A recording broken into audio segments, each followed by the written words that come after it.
At exactly 1:30 every morning, the security cameras inside the Ashcroft building recorded something impossible. An elevator appeared. The strange part, the building only had 7 floors, but every night the elevator displayed showed floor 13. No one knew where it went because no one who stepped inside ever returned. The police blamed missing person and some accidents. The building manager blamed broken cameras. The city blamed rumors. Only one person wanted the truth. Her name was Emma.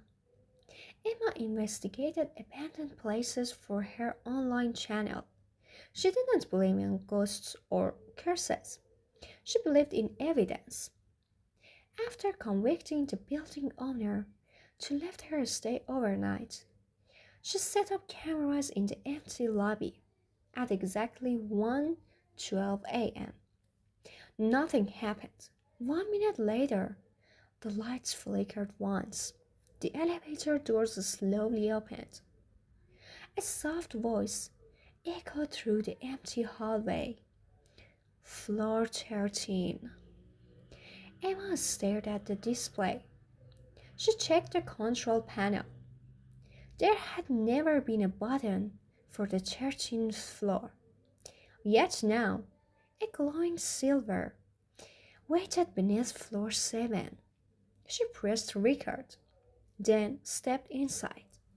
The door closed silently. The elevator didn't move, or at least it didn't feel like it. There was no vibration, no sound, only silence. Then the display changed. The doors opened. Emma expected another hallway. Instead, she found herself standing inside an enormous library. Thousands of books stretched farther than she could see. There were no windows, no exits, only endless shelves. An old librarian looked up from a wooden desk. "You are late," he said calmly. Emma laughed nervously. "I think I've come to the wrong place." The old man smiled. "No one comes here by accident." He handed her a small black book. Her name was written on the cover. Emma opened it. Every page described her life, her childhood, her first job, her first heartbreak. Every secret she had never told another person. The final chapter was blank. "Who wrote this?" she whispered. "You will." The librarian pointed toward the clock. It read 1:30. The second hand never moved. "Time doesn't pass here," he explained. "It waits." Emma backed away. She searched for the elevator. Gone. Only books, shelf after shelf. And she wandered deeper into the library. She noticed something disturbing. Some books had familiar names. Missing people.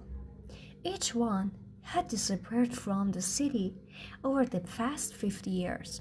She pulled one from shelf. Inside wasn't a story. It was a life. Every conversation, every memory, every dream. As though the person had been transformed into words. A whisper echoed behind her. "Don't read the last page." She turned. No one. Ignoring the warning, she flipped to the end. The final sentence read, "They chose to stay." Suddenly, the lights dimmed. The shelves began moving. The library was changing. The books slid into places by themselves. Then Emma heard footsteps. Hundreds of footsteps. People emerged between the shelves. Men, women, children, all silent, all staring. Their faces looked familiar. She recognized them from old missing person posters. One little boy smiled sadly. "We're not dead. We remembered." Emma ran. At the end of a narrow slide stood the elevator. The doors were open. She sprinted toward it. Just before stepping inside, the librarian spoke one final sentence. "If you leave, you'll forget everything." Emma hesitated. If she stayed, she would know the truth forever. If she left, she could never prove the place existed. She stepped into the elevator. The doors closed. When they opened again, she was back in the building lobby. The cameras were still recording. The clock read 1:40 a.m. 1 minute had passed. Emma rushed home and reviewed the footage. The cameras showed her entering the elevator. Then, nothing. The elevator never appeared. She never disappeared. She had simply been standing alone in the lobby for 60 seconds. She was confused. She reached into her pockets. There was only one thing inside, a small black bookmark. A stamp with gold letters. Returned at 1:13. The next night, the security cameras captured something even stranger. The elevator opened once again, but this time, someone was already inside. It was Emma, older, with gray hair.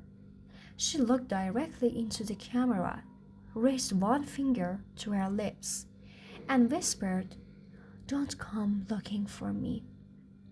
Then the doors closed. The elevator vanished. At floor 13 disappeared, as if it had never existed.